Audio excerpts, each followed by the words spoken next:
What I hope will happen is, instead of spiking the ball, the President will sit down with Boehner, who I think really wants to do something. I think both sides agree that he really wants to do something.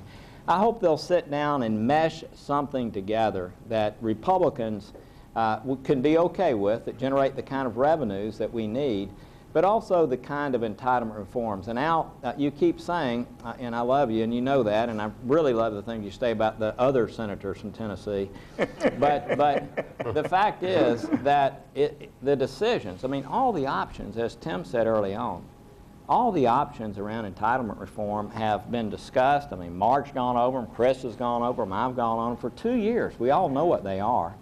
It's very simple to put them in legislative language, and to try to put this off, again, just continues the misery that the American people are living through. I just don't see the need to not address the revenue piece now, but also not to go ahead and address the entitlement side. And if we need to do more tax reforms down the road, after we do what we're doing right now, you could go back and do exactly what you just said.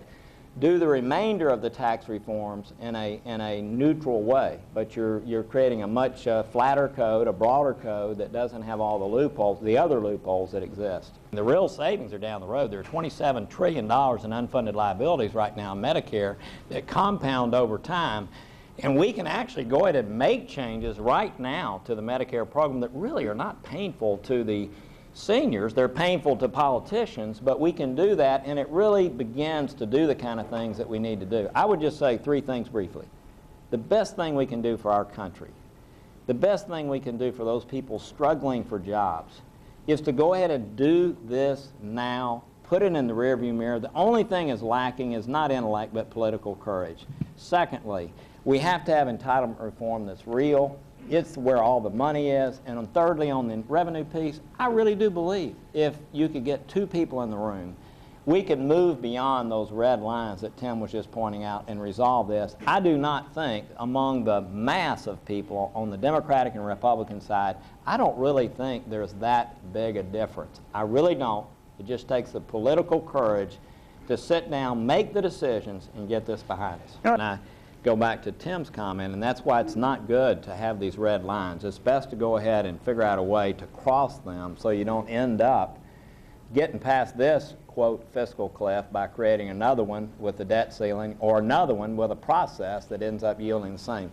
The best way out, just regular order. We passed a bill on the floor yesterday, and it's not interesting because it passed 98-0, okay? That doesn't make news. But it came out of committee. It was a defense authorization bill. It came out of committee. You had a majority and a minority that worked together. We had all kinds of amendments that were agreed to and voted on. Some voted down. And it passed. And that's what we have not been doing. We've been having bills come out of both leaders' offices, in fairness, okay, airdropped on the floor, that are intended not to pass but to show differences. I mean, if we can just go through regular order, things would be just fine. You know, there's an old adage that says you don't learn a lot from the second kick in the shin from the mule. Okay? We've been down this road of process. We had 12, I think, very high caliber people who worked on the super committee, 6 Republicans and 6 Democrats. Who would have ever thought, when we're going to spend $45 trillion of your money over the next decade, that this outstanding group of people could not come up with $1.2 trillion in savings? I mean, it's almost beyond belief, is it not? So for me, I just have to tell you, since I know all the decisions that we have to make are not intellectually demanding, they just take political courage, I cannot agree to any process like you just laid out. I'm sorry. I mean, again, there's not a lot to learn from a second go-around. We've had 2 dry runs. This 112th Congress put the fiscal cliff in place so that we would resolve this issue right now. And that's what we need to do.